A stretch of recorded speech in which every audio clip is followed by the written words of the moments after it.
حضرت بلال آئے جناب عمر سے ملنے، کیسے وہ کسرا بھی آئے تو عمر خاطر میں نہ لائے، پر بلال حبشی دروازے پہ داخل ہوئے تو فاروق اعظم نے کرسی چھوڑ دی، ہاتھ باندھ کے کونے میں کھڑے ہو گئے، کالا رنگ ہے، نام بھی لکھنا نہیں جانتے۔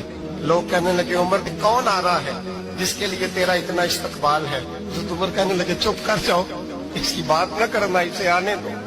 حضرت سیدنا بلال آئے، کہنے لگے امیر المومنین کیا کر رہے ہو؟ فرمایا نہیں چپ کر یار، بازو پکڑا، اپنی کرسی پہ بٹھایا۔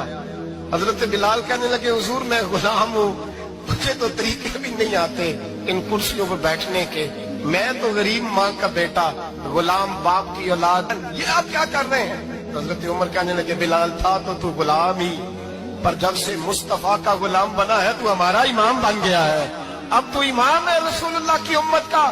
فرمایا وہ مجھے دن یاد ہے جب مکہ فتح ہوا تھا،